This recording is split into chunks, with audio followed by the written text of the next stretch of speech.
నీళ్ళలోన మొసలి నిగిడి ఏనుగుబట్టు బయట కుక్క చేత భంగపడును. స్థానబలముగాని తన బలిమి కాదయా విశ్వదాభిరామ వినురవేమా. భావం: నీళ్ళల్లో ఉన్నప్పుడు మొసలి ఏనుగునైనను లోపలికి లాగివేస్తుంది. బయట ఉంటే కుక్క కూడా దాన్ని పీకేస్తుంది. నీళ్ళల్లో ఉన్నప్పుడు మొసలికి స్థానబలం వల్ల ఆ బలం వచ్చింది, కానీ అది సహజమైన బలం కాదు.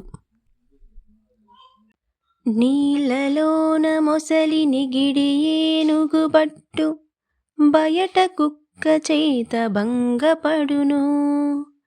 స్థానబలముగాని తన బలిమి కాదయా విశ్వదాభిరామ వినురవేమా. భావం: నీళ్ళల్లో ఉన్నప్పుడు మొసలి ఏనుగునైనను లోపలికి లాగివేస్తుంది. బయట ఉంటే కుక్క కూడా దాన్ని పీకేస్తుంది. నీళ్ళల్లో ఉన్నప్పుడు మొసలికి స్థానబలం వల్ల ఆ బలం వచ్చింది, కానీ అది సహజమైన బలం కాదు.